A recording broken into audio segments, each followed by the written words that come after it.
Oke, assalamualaikum warahmatullahi wabarakatuh. Selamat malam teman-teman. Hari ini tanggal 22 April 2025. IHSG hari ini naik lumayan besar 1,43%, 92,3 poin. Ini kalau lihat dari trendline ya sebenarnya lumayan. Jadi kalau besok lanjut naik bisa jadi ini akan jadi tren untuk kenaikannya IHSG. Tapi kita lihat aja dalam seminggu ke depan bagaimana. Ada beberapa saham yang kemarin sudah kita bahas, lumayan ya naiknya ya, kayak ADI hari ini sepertinya juga naik. Selamat yang sudah cuan. Mungkin sudah ada yang take profit sebagian, ya monggo-monggo saja silahkan. Oke, hari ini saya akan bahas MBAP, Mitra Bara Adi Perdana. Ini perusahaan batu bara. Kemarin ada yang request. Langsung saja kita masuk ke expose-nya dia. Jadi punya karyawan itu di tahun lalu 775.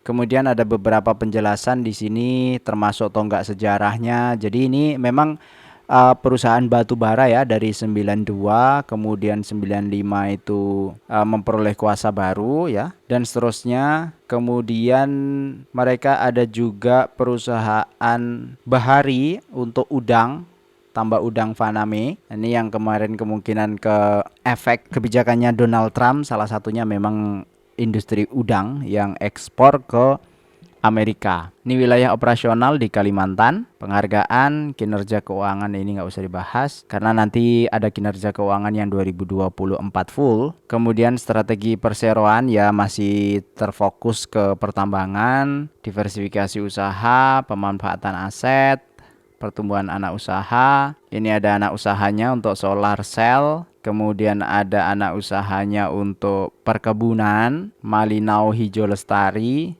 Ada anak usahanya untuk tambak udang, MBP, Mitra Delta Bahari Pratama. Oke, kita langsung aja masuk ke laporan keuangannya karena expose mungkin nanti kita bisa tunggu di bulan April akhir atau di bulan Mei ya. Biasanya mereka rilis untuk public expose-nya. Secara aset ini kasnya naik, cuma aset lancarnya turun ya. Jadi mungkin persediaan dan lain-lainnya turun, tapi kasnya memang naik nih. Ini dalam dolar AS berarti 124 juta dolar. Terus jumlah aset total ini ada kenaikan dari 229 ke 237, which is ini bagus. Liabilitasnya turun, ini juga bagus karena bebannya juga turun.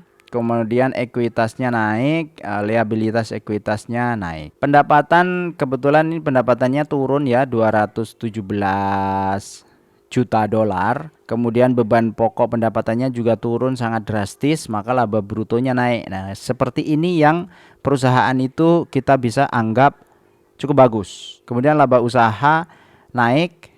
Jadi mereka itu dapat keuntungan dari segi operasional perusahaan, bukan dari selisih kurs, bukan dari dividennya perusahaan lain yang dikirimkan, bukan dari misalnya hasil investasi, bukan dari kenaikan pembukuan atas aset dan seterusnya dan seterusnya. Jadi murni karena operasional itu bagus untuk sebuah perusahaan. Laba tahun berjalannya walaupun ini kalau dilihat turun ya, laba usaha naik tapi laba tahun berjalannya turun karena ada beberapa yang membebani. Oke, kita akan masuk ke detail pendapatannya MBAP. Ini ada penjualan batu bara yang ini masih bagus, 172 juta dolar, naik sedikit ya, 300 ribu dolar. Terus penanganan batu bara ini naik lumayan signifikan dari 100 ribu menjadi 800 ribu, berarti ini 800%.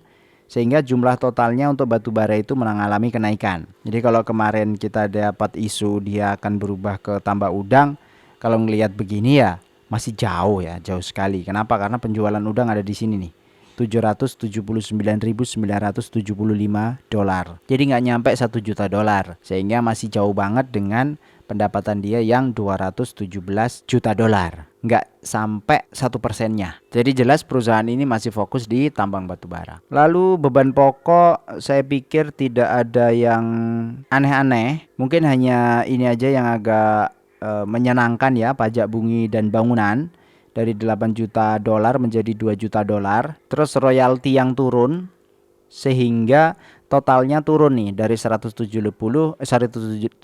ke 170. Beban umum, beban penjualan tidak ada yang aneh, kira-kira ya so-so, malah justru secara operasional ada beberapa yang membaik. Lalu kita ke dividen. Dividen dia udah bagi untuk yang 2024 kemarin bulan Mei, ini kayaknya finalnya 2023 itu 5 juta dolar.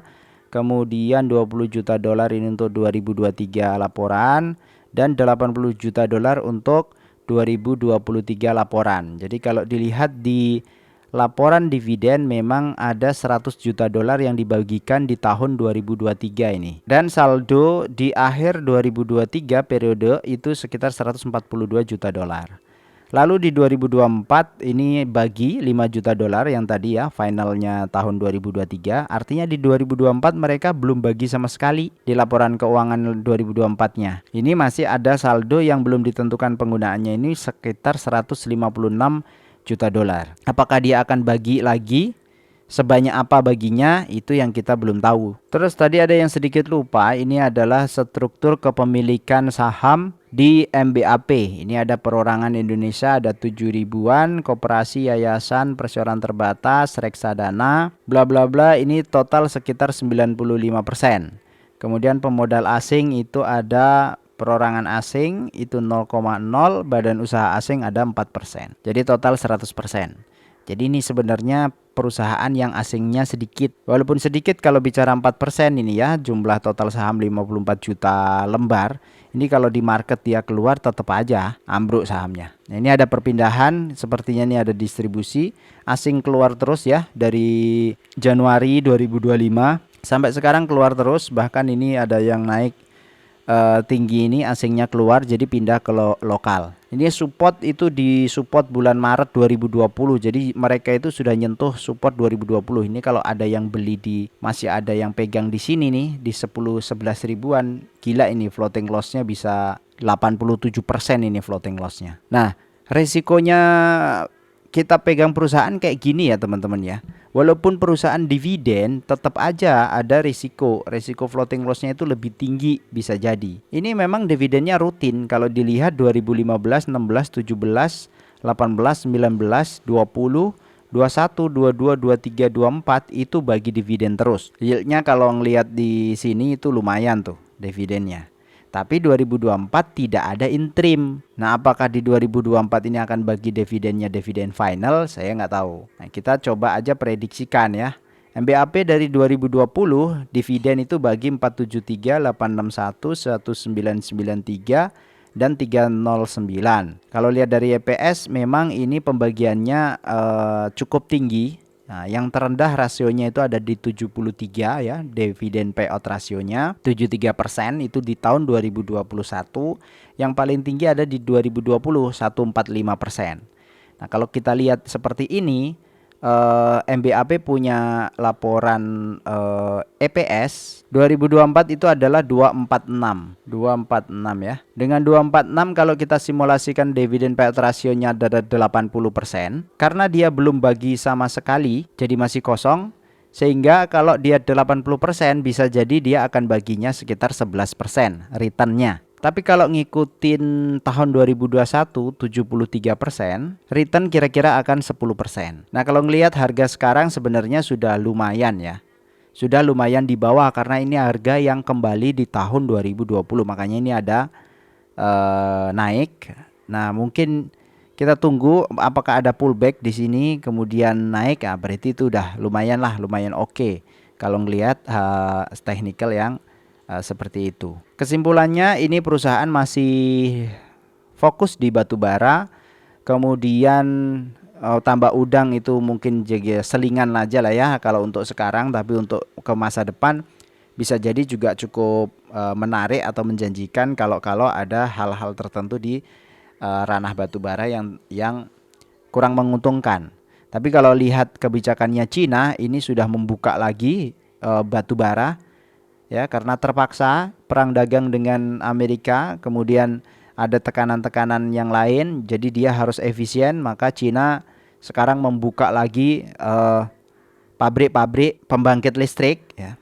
di tulisannya Pak Dahlan juga ada kemarin saya udah baca untuk batu bara. Jadi mungkin eranya batu bara juga akan tumbuh lagi nih di tahun ini atau di tahun depan. Sekilas ini ada bicara Donald Trump, ini mungkin sekarang sudah agak mereda juga nih komen-komennya karena banyak tekanan-tekanan dari sisi kiri kanannya si Donald Trump yang menginginkan atau yang kesulitan ya, kayak Apple mungkin kesulitan, kayak yang lain-lain juga mungkin kesulitan karena sudah banyak perusahaan-perusahaan yang ada di Amerika itu ketergantungan dengan China. Nah terakhir tadi pagi ya, ini tadi pagi panas, Trump serang The Fed habis-habisan, ada rapat genting di BI dan seterusnya. Ini katanya Mr. Lead ya, gubernur BI-nya Amerika atau The Fed kurang gercep katanya Trump. Ya isu-isu itu pasti akan selalu ada aja lah muncul. Nah pergerakan dolar